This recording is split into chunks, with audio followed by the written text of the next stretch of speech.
Okay. So everybody, welcome. Welcome to Athens UX community. This is our meetup number 29.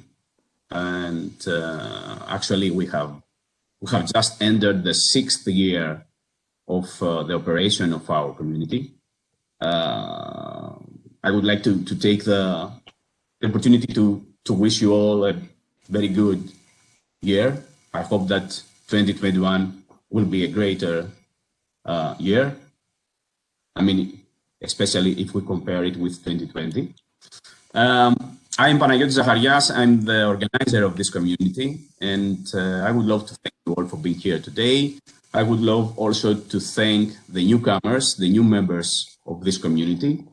A very warm welcome to all of you. And for those who are new, please try to participate. I mean, not just attending the sessions, but you can also contribute by sending your ideas, your requests, your comments, your suggestions for topics or talks. So please send them to me through the UX Meetup platform. I would also like to thank Zansing Labs and the UX Prodigy for being our supporters and sponsors. And let's move on to today's session. And I would like to say that I'm thrilled about two main reasons. The first one is that we have a guest speaker coming from Asia and more specifically from Taiwan. And this is the very first time that we have a speaker from this region, and we loved it. And the second reason is that we're going to focus and discuss on international UX research, which is a very cool and challenging and tough topic, and interested to hear you, Pacha. So let me announce Pacha Chen. Pacha is an independent UX researcher. I know that she has done a lot of work in issues like international UX research, business-to-business UX research, and UX research on complex systems. So without any further delay, Pacha, I will give the stage to you. Okay. Thank you very much. Okay. So hello everyone. My name is Pacha. So thanks for Panagiotis' invite to have me to have this talk. So today I will go through 4 parts. So we start from my background to let you know more about me, and then we will go more deeper about what's the international US research. And since international US research, cultural difference is the major topic. So I like to spend some time to dig deeper to talk about what's the culture sensitivities and how might these affect our research. And the last part, we talk about localization to let you know what kind of things you need to consider when you do the international business. How do you do the localization? Okay, so my academic background is from information system management, and my master is service science and service design. So after I graduate, I just joined the Trend Micro, that is a global cybersecurity company. And so I've been there for 9 years as a US researcher. So that's why I involve lots of research about international and business-to-business US research. And since cybersecurity is a very technical and complex domain, so I'm also good at to do research for this kind of domain here. So since Trend Micro, we run business across Asia, like Japan is our primary market, and also US and North America region, and also Europe. And recently we have business in AMEA. So I kind of have some learnings from doing research for these different regions. So it's really happy to be here to share some of my experience, and hope I can have a great conversation with all of you here. And I'm starting a new journey for my career as an independent US researcher. Okay, so then let's talk about a little bit about what's the international US research, what makes it different here. So it's quite simple that when you do international US research, means your company, your product are targeting at global market. And sometimes even though you are not targeting at global markets, you may also target multi-nations. For example, like if your product want to release on 2 different culture, different countries, then you will need international US research. So let's do a quick small exercise about international US research. So here's a good example that I used a lot. So here's a self-service coffee machine. So I like you to think about what do you think about a design from the design perspective. So you can leave your comments in the chat and we can discuss a little bit about it. As a self-service coffee machine, do you think this is a good design, or it is not a good design? Needs some improvements.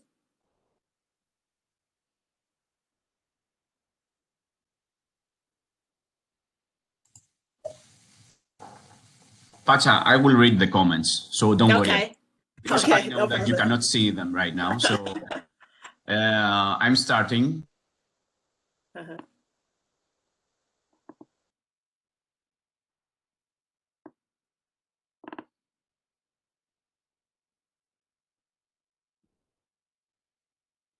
Are the opposite of what the user would expect, where R equals regular and right, but is on the left, and vice versa. Okay, yeah. And another one, colorblind people might not see the difference in blue and red. Okay.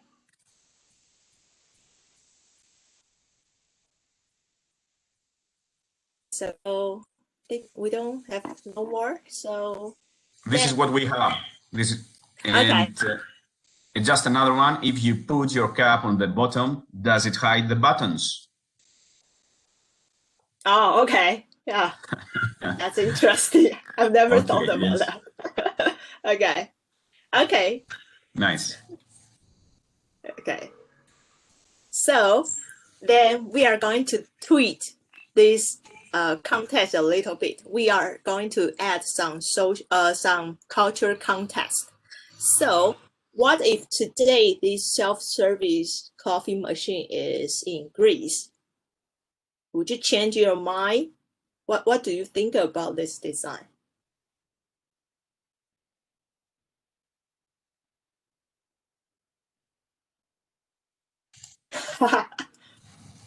So there's not enough plastic in the machine if it is for Greece. Okay. Good point. Yeah, this is a cultural type of comment. Well, actually, we do not see any kind of difference in comparison to the other one, right? Another comment, I would prefer an espresso version with the icon small and large. I don't see where the coffee comes from. Where is the hole? Espresso or frappe, which is popular in Greece. Okay. I'm wondering what coffee is it? Filter or instant, espresso, etc. What does coffee mean? This is hugely culturally varied. Even asking for espresso in different countries produces many different drinks. And another one, there are different interpretations of ice and hot coffee between countries. Okay. I agree. Yeah. All right. So then let's Move on to what if today this coffee machine is in USA?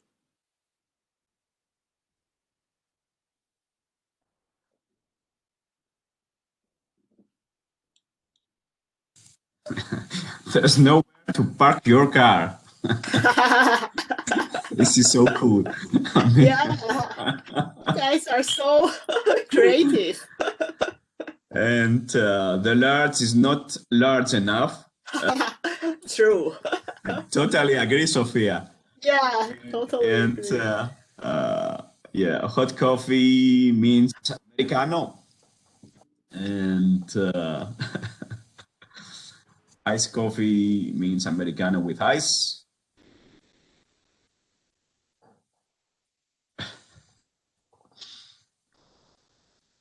Where do you leave your tip for the coffee machine?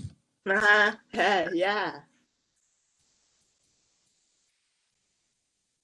Okay, we Okay, move on. nice, Okay, nice. Okay. yeah, very good answer. So last one is a little bit difficult. What if today this machine is in Japan?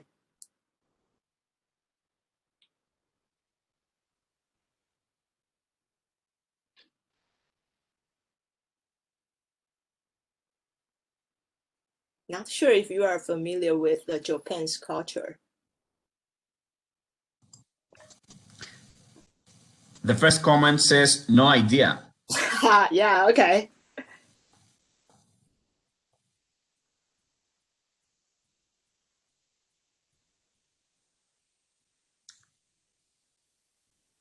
I think people often assume that all Japanese people love technology, have robots at home, etc. But this is stereotype. They might also need clearer buttons, etc. On a machine like this, of course. Totally agree with you, Laura. Yeah, yeah. But we tend to think a lot with stereotypes, right? Yeah. Maybe red color has different meaning. Mm-hmm. And another comment, I ordered Tokyo treat last month. Does this?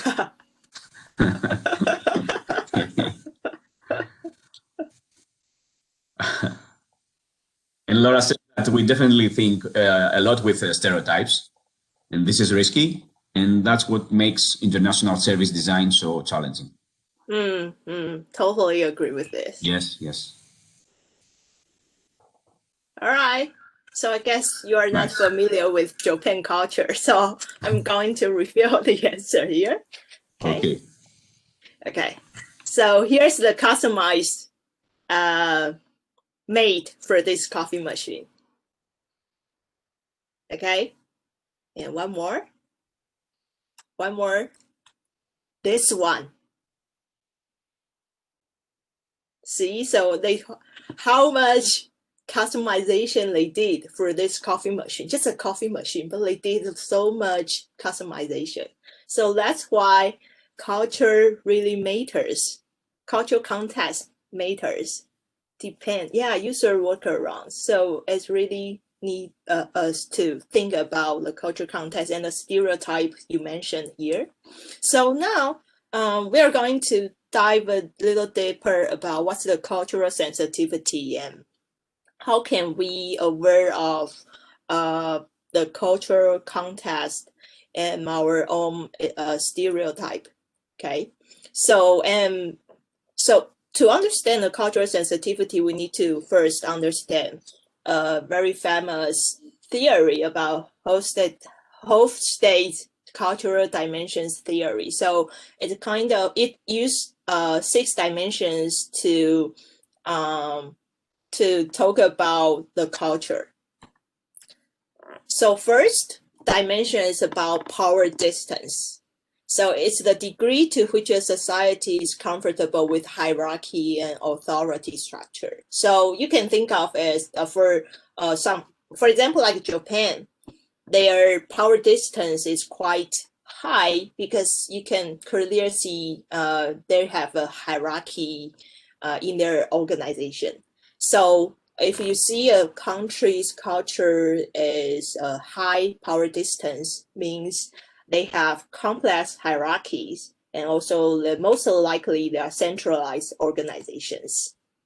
Okay, and if the country's culture is low power distance, which means they are flat organization, they have equal power between supervisors and employees. So typically, like American styles company, they belong to low power distance company. Usually, they are flat and they have equal power between supervisors and employees. But for Japan and Korea, you see they have higher power distance. Okay. The other dimension is individualism or collectivism. So it's about whether people place more of an emphasis on themselves or their social context. So for high individualism, typical example is the US, right? So they are so individualism. The expectation of individual rewards for the hard work. And also, if a country they have a high individualism culture, means the high value placed on people's time, freedom, and privacy. So you can see everything emphasized on person, on the individual. But if a country they have low individualism, which means they are more collectivism, means they maintain group harmony is the most important. Most likely or typical one, like Asia country, most belong to this one, like China, Taiwan, or Japan, Korea, they belong to this one. Maintaining group harmony for us is the most important things. So if each one can either sacrifice individuals' benefits or praise to recognize and harness the team's success. Okay, so it's a very extreme example. Okay, so the third dimension is about masculinity or femininity. So, which means the preference in society that encourage for achievement, heroism, assertiveness, or competition, toughness, or any material reward for success. For high masculinity degree means they have strong egos.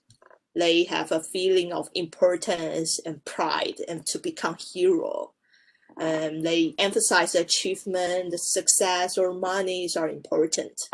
And for more of femininity culture, they usually emphasize about quality of life, consensual relationship.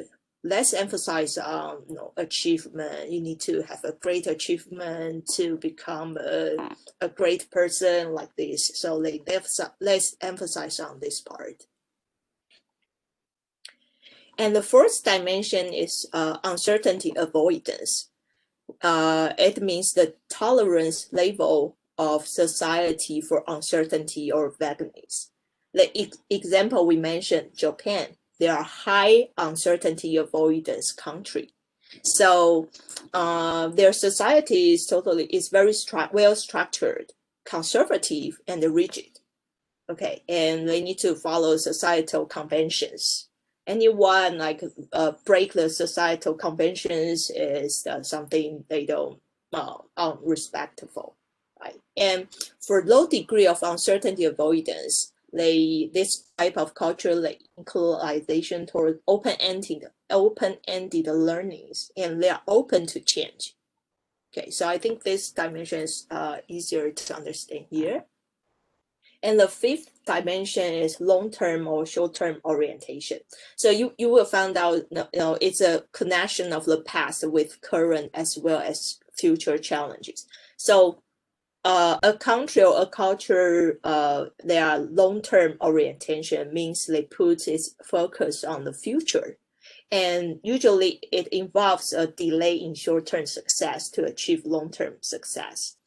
But there are some cultures, they are short-term oriented, which means they put in burden on the present instead of in the future. So they would emphasize, everything needs to quick and fast results. They want to see immediately results.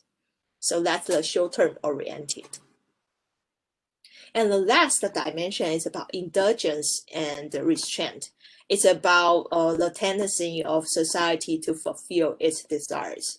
So for high indulgence degree culture, they encourage free fulfillment of an individual's emotions and drives. And also they are optimistic approach, and they have freedom of speech. They enjoy life. So that's high indulgence culture. And there are some low indulgence culture, which means they have very strict social norms and more regulation of people's behavior and conduct. And usually they present a pessimistic attitude here. So here's the 6 dimensions of Hofstede's cultural dimension theory. So if you are interested in it, you can actually go to its website to read more details. But today we have some time limitations, so I cannot go very deeper. But I just know that you have an expert. Panayotis is an expert of this theory, so you can consult him if you need. Okay, so and here's the score for Greece about this 6 dimension. Because I know nothing about Greece culture, so I wonder how much do you agree or disagree this cultural dimension tools you have.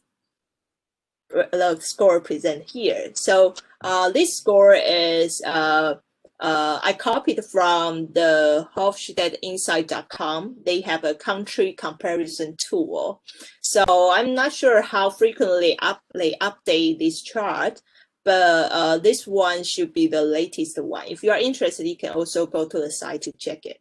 So according to this score, Greece is highly uncertainty avoidance country. And also, this is a little bit surprising, I have to say. Really? This is my personal opinion, of course. Okay. I mean, this is a very high score in uncertainty avoidance. And I think that I would expect that we would have a lower score in long-term orientation because, you know, oh no, probably you don't know. I don't know, yeah. We are not so famous about our long-term orientation in Greece. Personally, I would expect individualism to be a little bit higher. Let's say 50-50 with yeah. But once again, this is my personal view, okay? I think that power distance is pretty much okay. Masculinity, I thought that it would be higher. Yes, because there is a lot of, let's say, traditional way of thinking and machos, as Sophia said right now. Well, okay.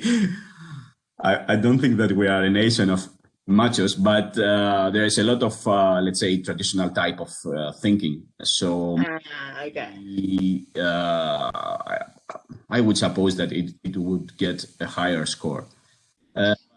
Again, this is my personal opinion, and please let me check the chat to see other comments. I like what Sophia says. We live for today. YOLO.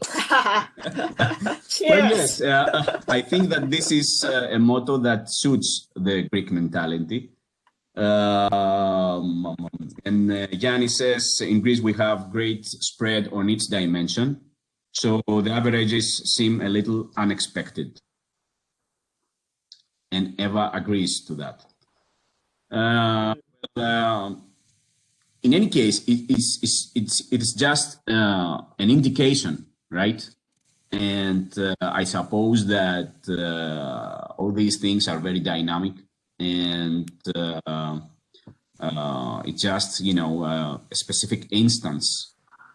It's like a poll, let's say. And if we run a poll in another kind of time, and it's quite probable that we will find quite different scores across these 6 dimensions. And Costa says, Panagiotis, Greece is a country that capitalism has a strong negative meaning. Well, yes, I agree with you, but how we can translate this according to the 6 dimensions? I mean, what would you expect, Costa, regarding these kind of dimensions? You can unmute yourself and speak if you want.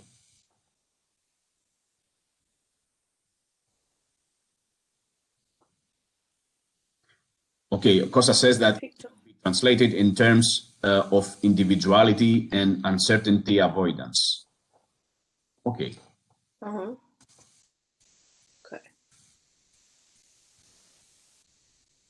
And Dimitri says, is there any actual data about the meaning of capitalism in Greece? I think, guys, this is a huge discussion, which, you know, it's outside of the today. I probably cannot answer this. Very interesting one, but I think that we are going to be late. Are we just gut feeling now? Dimitri says, I think so, Dimitri, because we don't have you know, all the data in front of us, and we are not involved in this kind of study, so just express you know, the feelings that we have. Anyway, Pacha, please go on. Okay. Yeah. So, okay. So the point here for this slide is that I want to point out that this is only a tool for us to reference, but it's not 100, you know, 100% correct or reflect the reality. So I only use this just for like previously mentioned, to give myself a gut feeling if I'm going to do a research abroad to a country that I'm not familiar with. But I do believe when you do research, when you really do field study to that country, what you feel or observe is the most true and most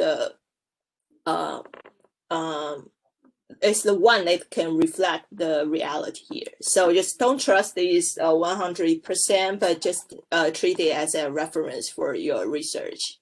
Okay? Okay, nice.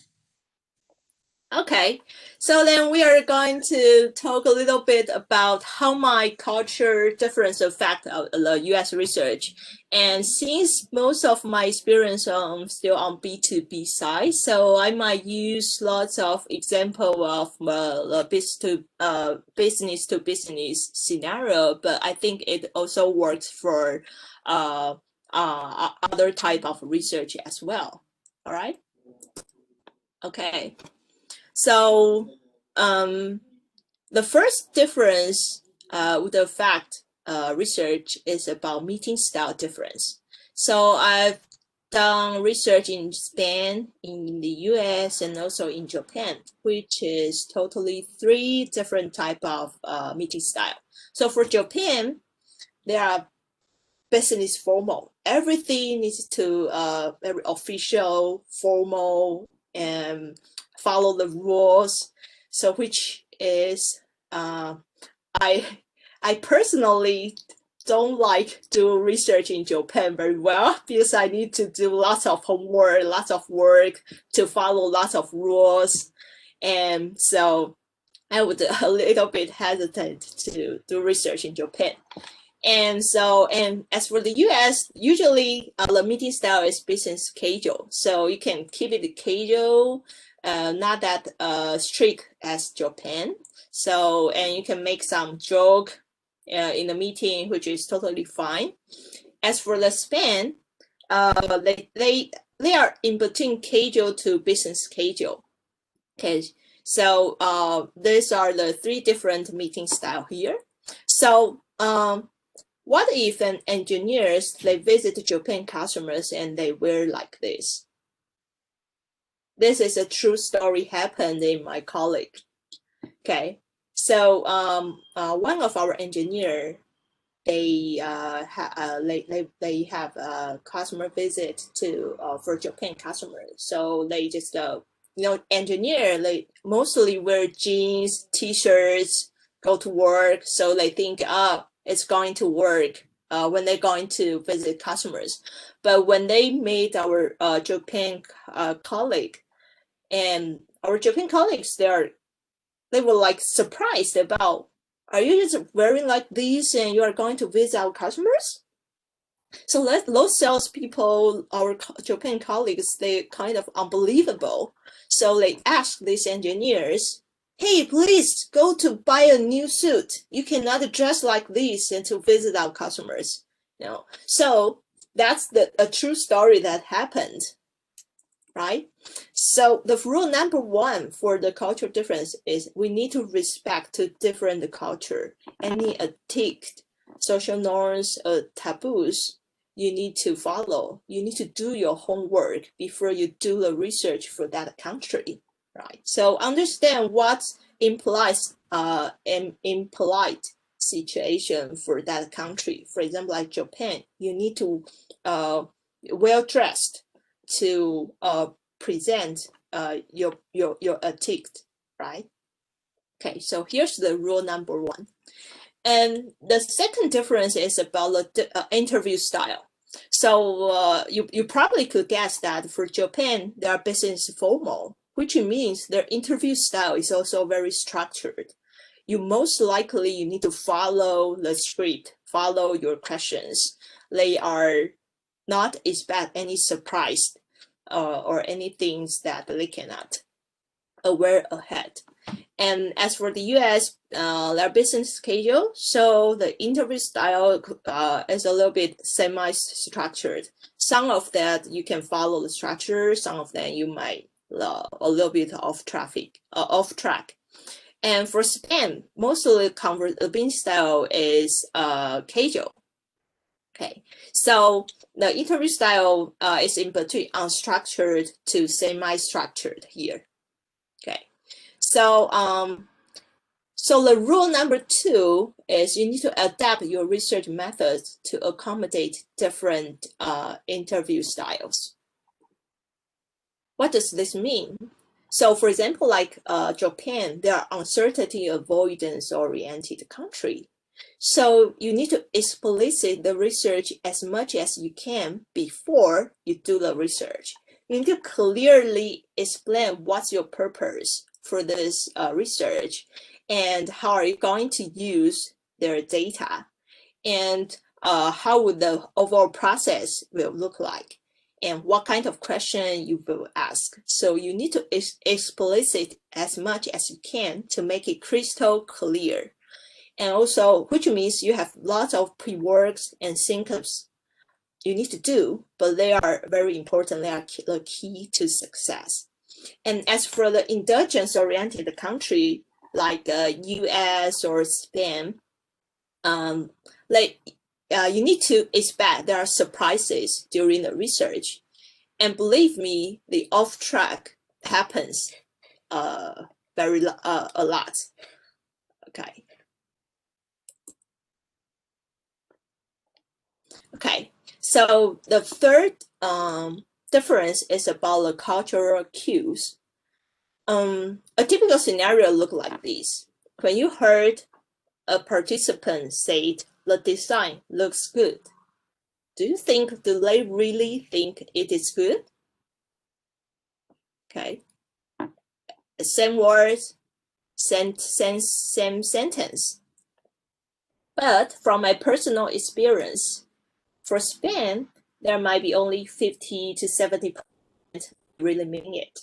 For US, around 70 to 80%, and Japan, almost 100% that mean it. Why? Let's take a look. So for Spain, I usually would kind of give their feedback a little bit discount is because sometimes you cannot tell whether they mean it or not, because it seems they just have a casual talk with you. Okay, so give you an example. So one time I have a customer visit to Spain customers. I asked a question about what do they think about this design. Do they have any feedback about this? Then the Spain customers, they start talking to each other in Spanish, and I thought they were discussing, but during their conversation, they laughing, they make fun with each others. So I start looking at my colleagues, say, what are they doing? Are they discussing or are they just chatting? And I wait for quite long, for a few minutes. Then I feel like, do I just ask a really hard question to answer? Why they took so long to answer this question? So they still making fun of with each other, laughing and talking. Then after a while, they turn to us and start and just simply reply me, "Oh no, we think everything is fine." So then I say, "Why did it took so long to?" And then just to give me an answer, "Hey, everything looks good." So that's the typical. That's a use case that I encountered when I have a customer visit in Spain. Okay, and for the US, it's around 70 to 80% they mean it, because for US participants during the research session, they have a tendency of looking at the good side of things. So usually they would at the first they would say something good about this design. So if I do research for US participants, I usually take more time to talk with them, trying to understand what are other things they see which inside their minds. Okay, they didn't tell us. Okay, so that's the US. As for the Japan, because remember they are an uncertainty avoidance tendency country. So if they're not sure whether this is useful to them, they will just tell you so. So they would not do any promise if for something that they are not sure. So that's for Japan. Okay.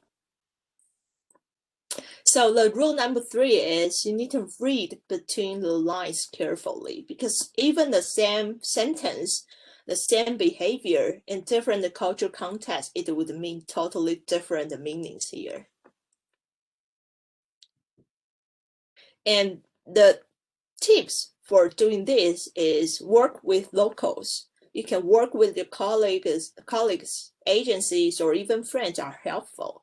So, for example, like I would work with our local colleagues and ask them about what do you think about the customers. When the customers say they like this design, what do you think? So you can discuss with your colleagues, or you can just work with an agency to outsource your research to a local agency, because they know the local culture very well. So you work with them, you can balance your your perspective and to learn. Okay, so for the culture for the local culture, what does it real means? Or even if you have some local friends, you can try to talk with them to understand what's the culture for that country.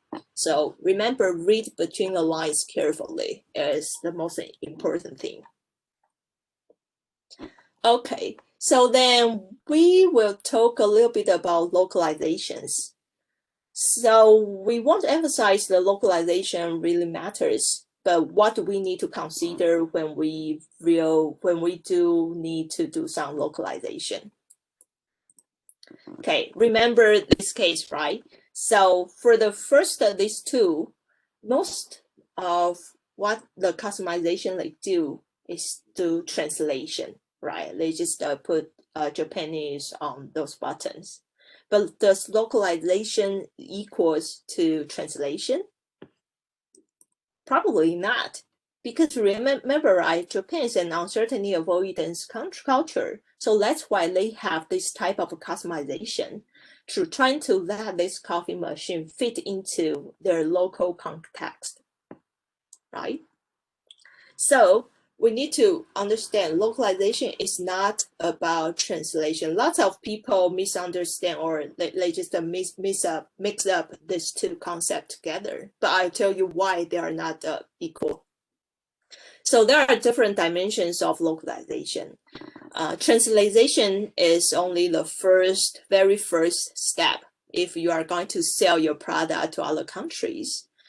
But there are other dimensions, for example, like UX, your user experience, and also product features, also regulation, also marketing campaign or sales channel or sales strategy. They would all need some localization. But today, because of the time limitations, so I'm going only talk about the UX and regulation part.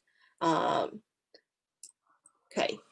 so for translation, it's a way for you to let product be usable to other countries, only be usable. Okay, so and it's also a quick workaround to break into a new market. So that's the first thing you need to do if you want to do the international business. But you cannot only do that. For some of your primary target country, you need a deeper localization to help your product fit into their cultural context.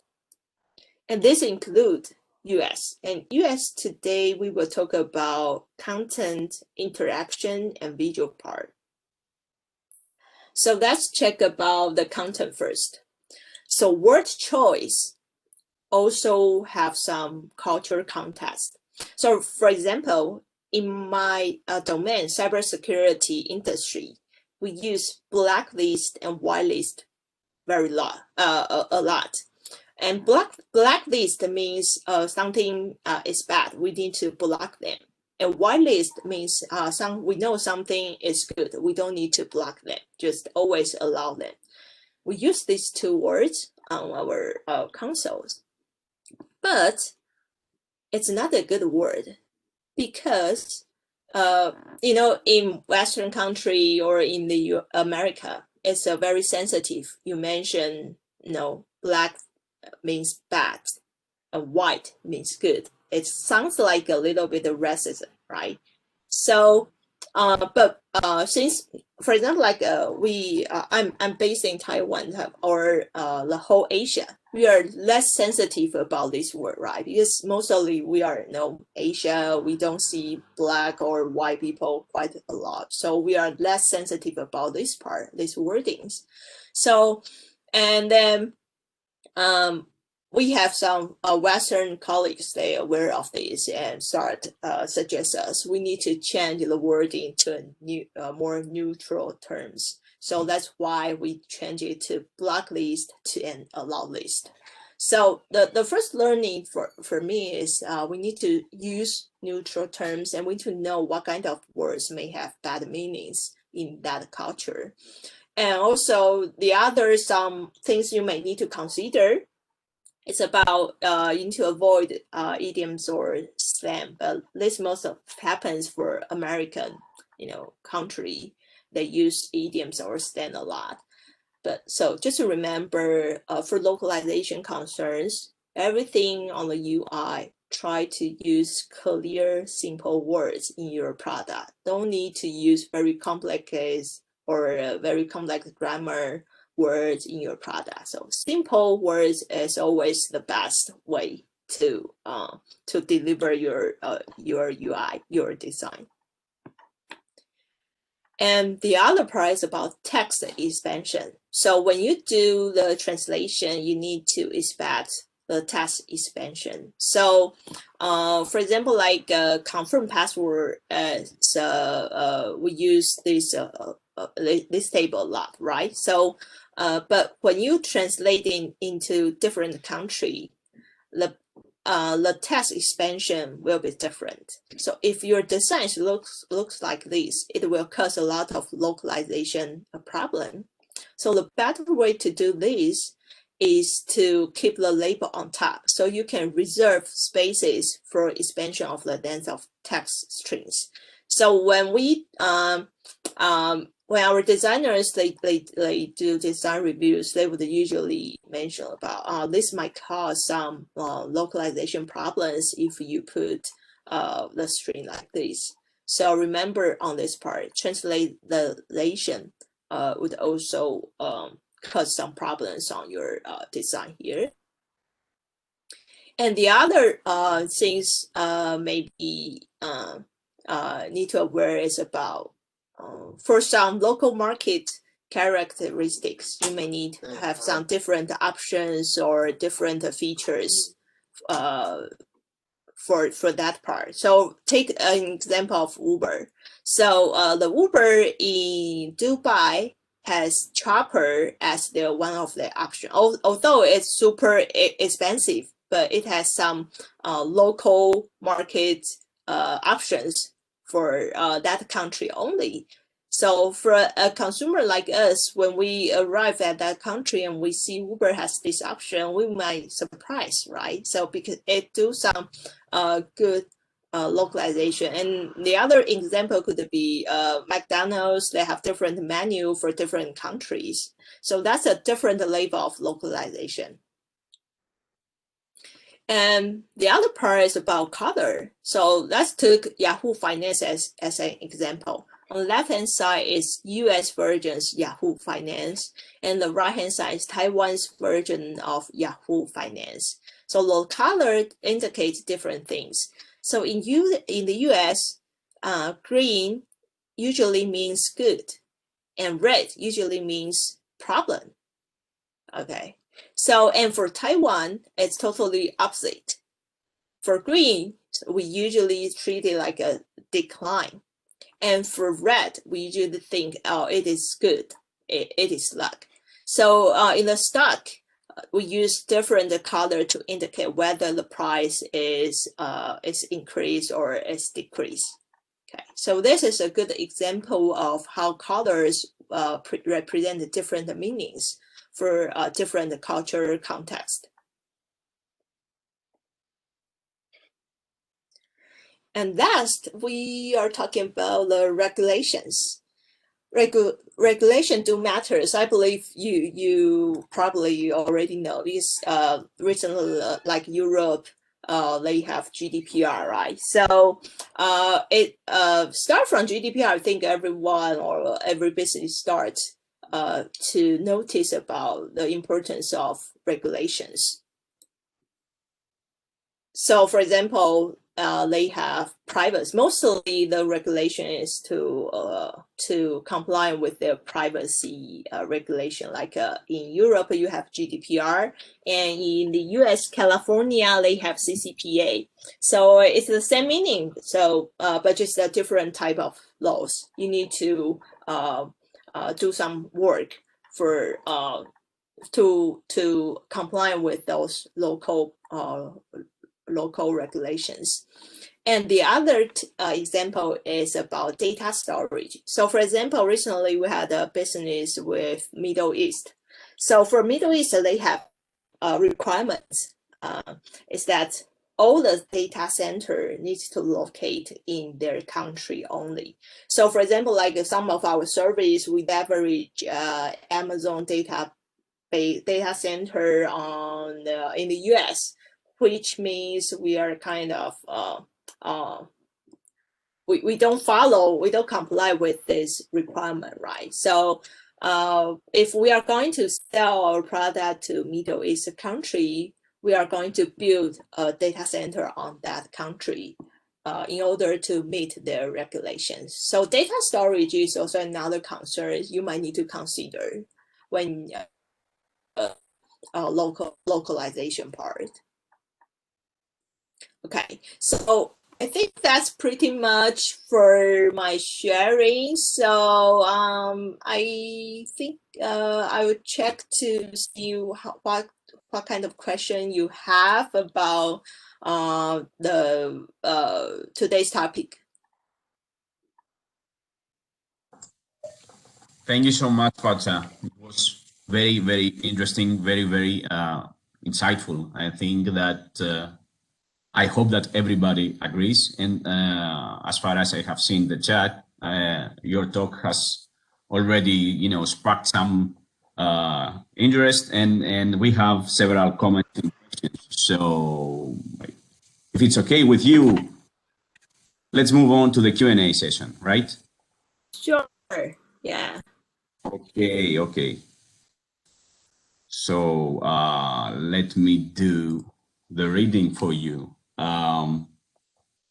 First of all, Konstantinos asks, how do you treat the legal aspect of international UX user research? Because each testing country might have different laws, as you said, regarding aspects of user research, from recruiting to storage of participants' personal information, to recording authorizations, to incentivization or compensation. So we are quite sensitive for this part right now. So before GDPR, actually, we don't treat it very well. I need to admit this. So we don't sign up NDA. We don't sign up consent, recording consent. We don't sign any those legal documents when we do research. But after GDPR, and even Japan, they have a very strict privacy law we need to follow. So we started building up some practice, and we consult our legal team about any principle or any rule to recruit customers. So for example, like we want to use an in-app pop-up to ask about participant to ask about users to participate to our research, right? And this is a way many companies they are using it right now. So, but previously, before GDPR, we just pop it. We don't care whether the customers they feel offense or they don't mind with that. We just pop it. But after the GDPR, we start consulting legal team, and we ask them, do we allow to do this pop-up for Europe or for the US, for the Japan customers? And so we follow their step or their guidance to start building up the overall process here. So, but for some of the countries, for example, like a recruiting with using local recruiting firm agency, most of time they would cover all of those things for us, and we just need to provide those information in advance. And the biggest change for me personally is about we don't store any personal information right now, but previously I am kind of lazy about regularly delete personal information, so which is not okay and not good. So, but right now we have some guidance or rules about you need to delete or mask those personal information right after your research. After your research report has delivered, you need to delete those personal information, and to help us comply with those regulations. Is this answer the question?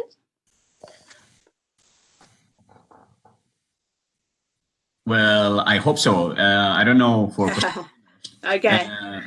But this is quite complex. I mean, I'm sure that there are no definitive answers in this kind of questions. I mean, you have to search a lot the different legal aspect in every country. And I think that we could have, the help of a lawyer here in order to be quite sure that we are going to address every kind of issue. So let's move on to the next question, which is about Dimitris actually asks, can you share an example of how you made the research explicit to participants without biasing them? Okay, this one is a bit interesting. So, there's a debate about whether we need to disclose research details to participants or not, because if we disclose too many details, participants, they might prepare, right? So which kind of biasing them. So I guess for this question, I would say it depends on what type of products or projects you are working on. So for example, like in B2B scenario, I would say I feel it is okay to provide some details for this for your research to participants, because lots of question requires they have some thinkings, some preparations ahead. So in to be, I would say that might be fine. But for to see, it might be a little bit concerns about provided too many details. So if I'm doing a research for example, like for consumer products and a home visit product here in Japan, let's take Japan as an example. So what we would explain the research to the participant. It's about the way how we going to it's about the overall process and the major topics we are going to ask them. So we only provide them some high level bullet points, but for lots of detailed questions, we just didn't give it to them. So we just like give them some sections about, for the first, we want to know your daily use. For the seconds, we might talk about your pain points and what's your expectations for this part. So we would still keep some certain details for that part.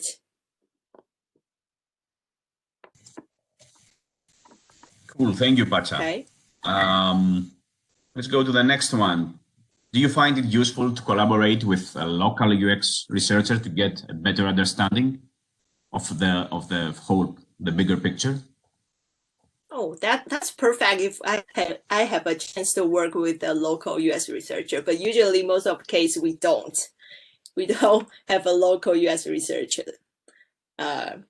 So, but it's helpful to collaborate with a local. I give you an example, like we have a local US researcher in Japan, because we don't speak Japanese, right? So that's why we hire a local US researcher in Japan. So if we have a research you need to conduct with Japan, usually the collaboration model would like this. Because Taiwan, we are the R&D center. So the US researcher in Taiwan, they work close with PM and R&D. So usually we will take the role to organize, to plan the overall research. And then we would collaborate with the local US researcher to kind of tell them about what's the research is about, and what's the purpose, what's the deliverable, what's the discussion guide look like. And so for this part, we will start working with the local, then we will fly to the Japan. And although the local US researcher, they conduct the research in Japanese, but usually we would still in the observation room. We will have another colleague as our translator for us.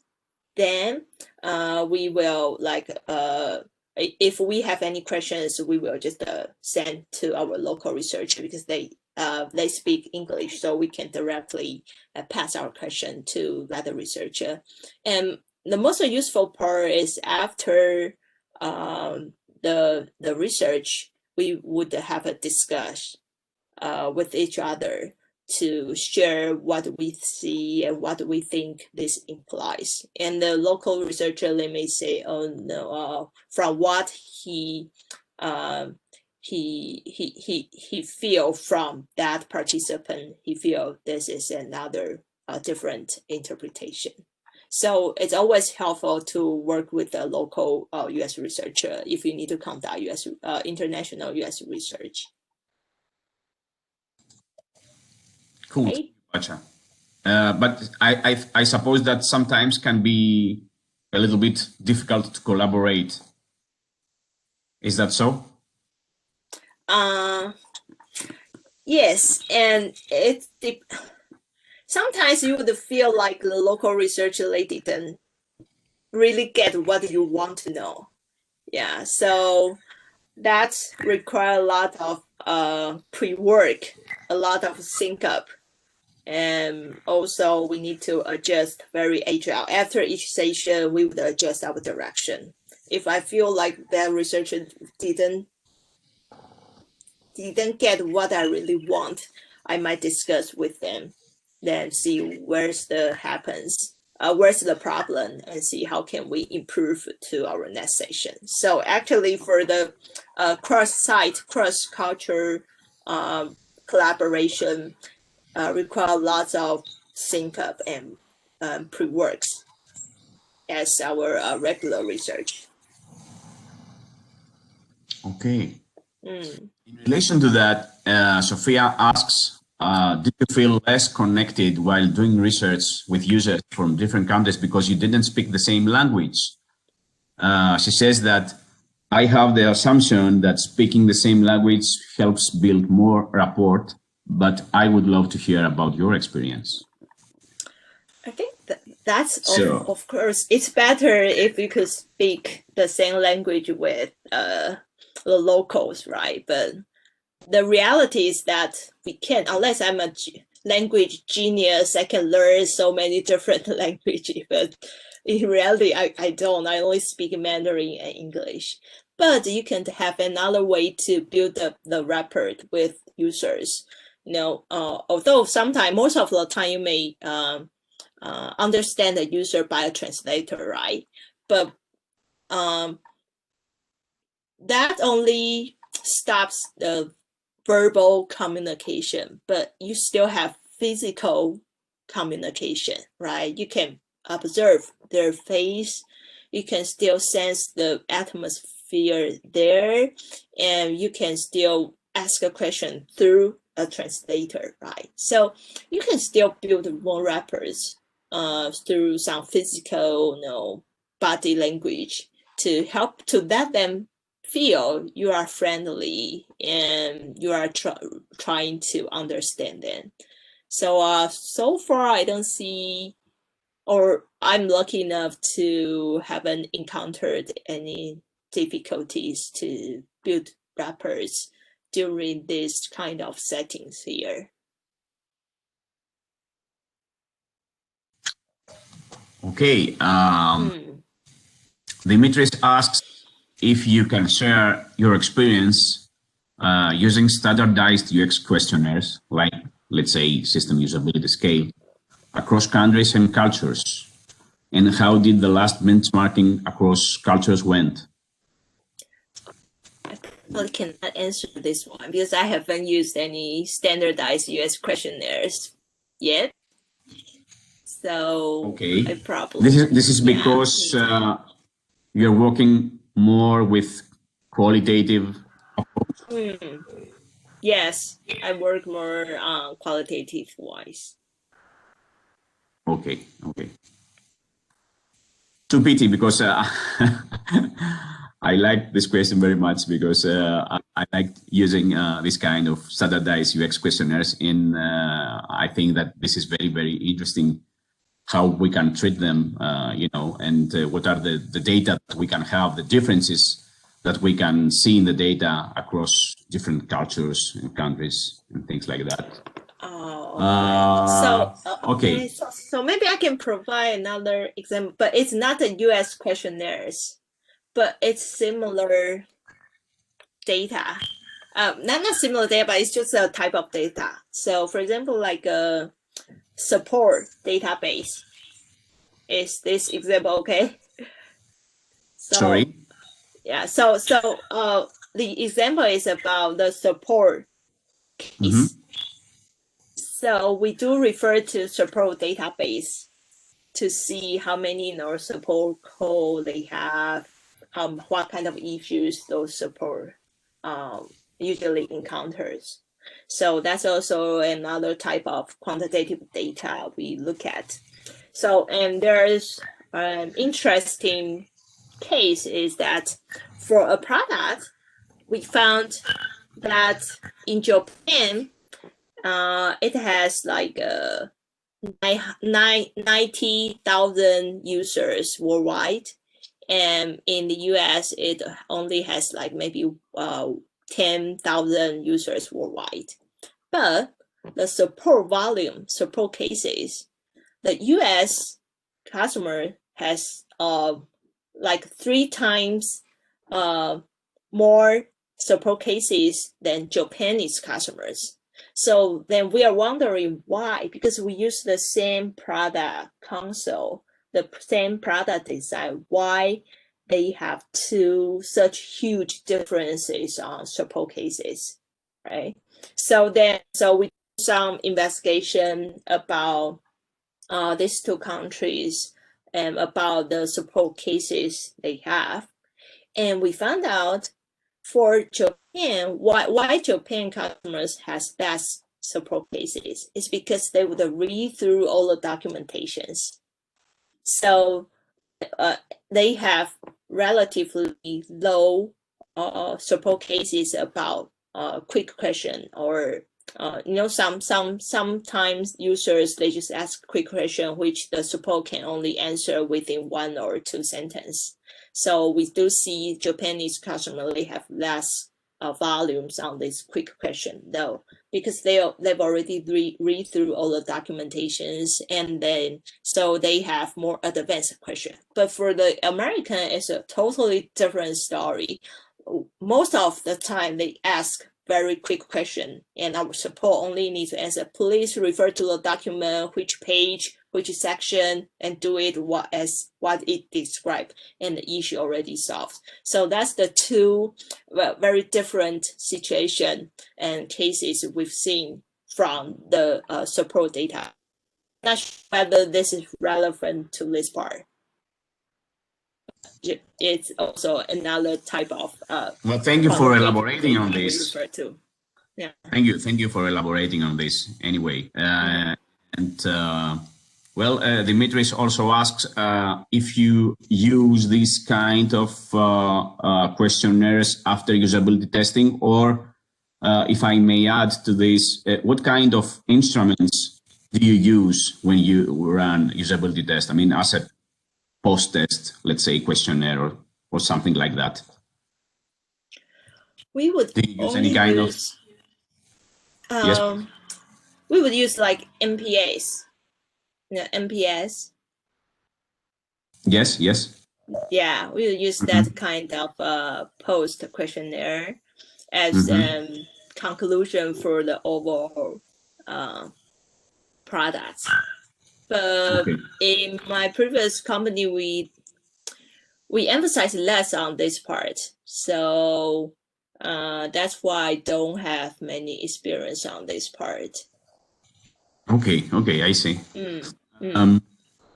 And another question from me, do you know any, I mean, Hofstede framework and model, we know that it is by far, let's say, the most widely known, the most widely used and accepted, and when we talk about cultural differences and studies with humans, studies with design.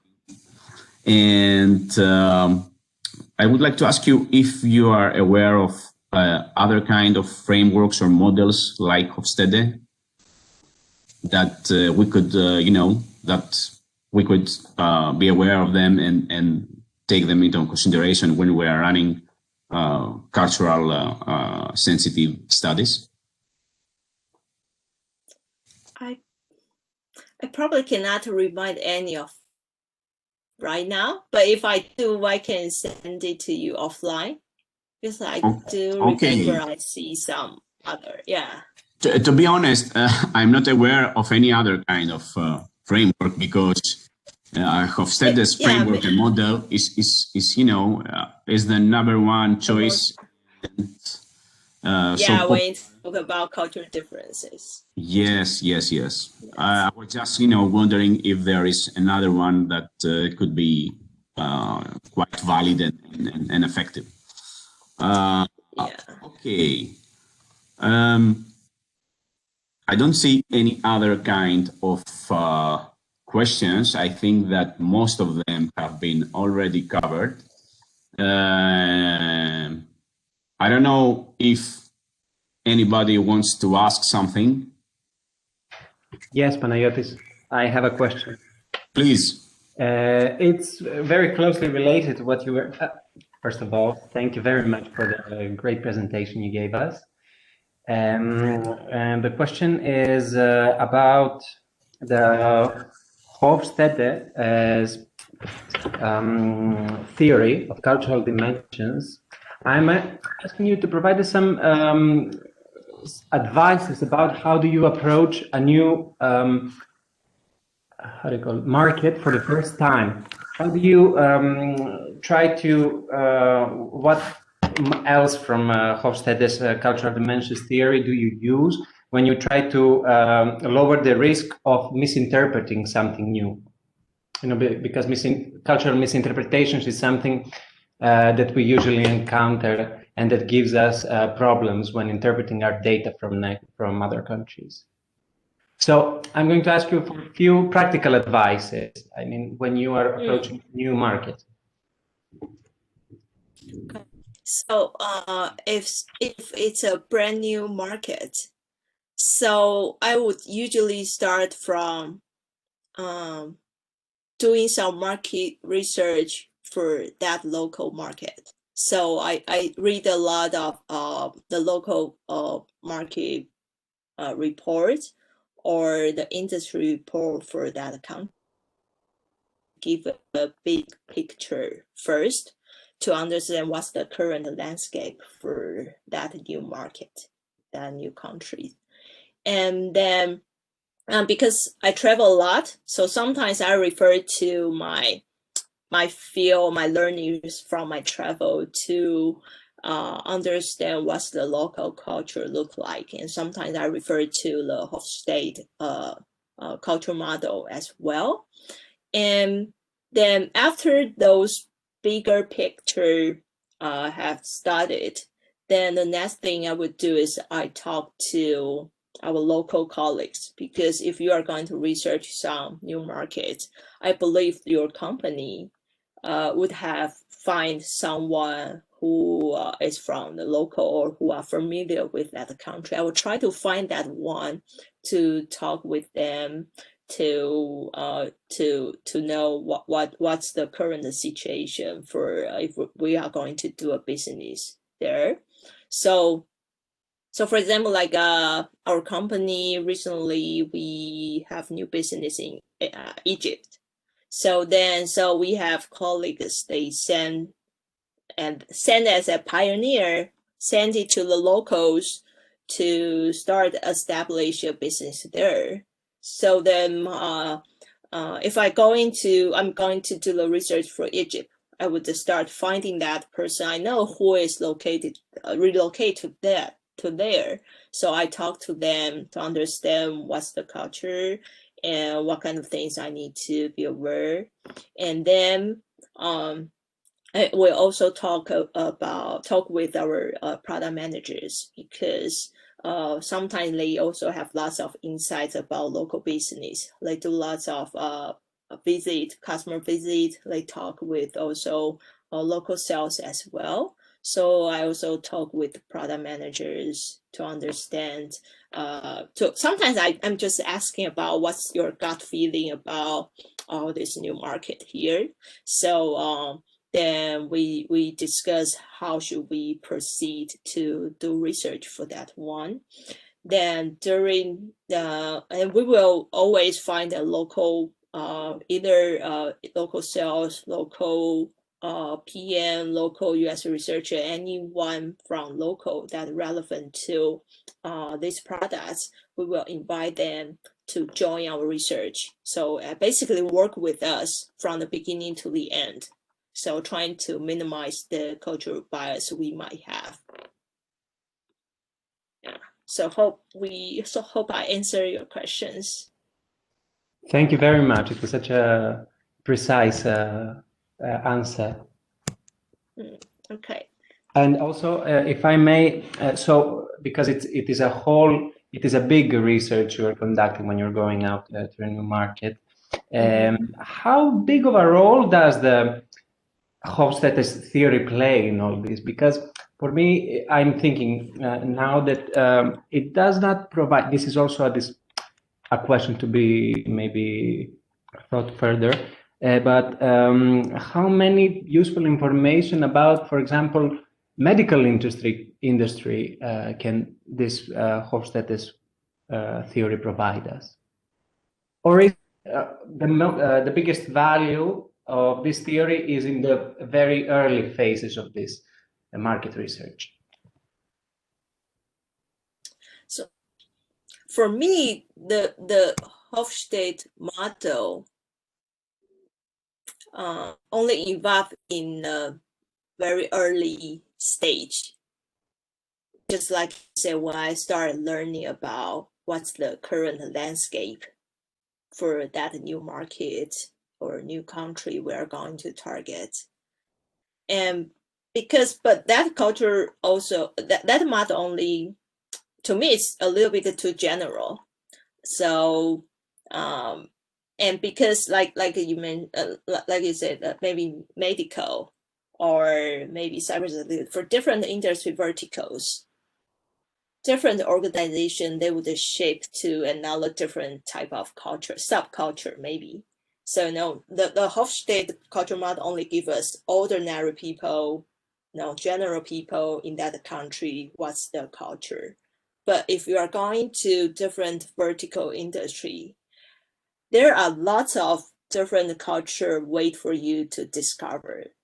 And sometimes I'm afraid I would be biased or limited from that model. For example, like the score you see for Greece. Sometimes I'm afraid it would create a stereotype for me when I need to do research for that country. So I only use it at the very beginning to give me a general understanding about what's the Greece culture. But sometimes I rely on lots of different readings or travels or other locals story articles to help me understand that culture. So I read a lot about a new market or new cultures before I do any research. Yeah. Okay. Pacha, thank you so much. I think that I know that it is quite late, especially for you, right? Taiwan.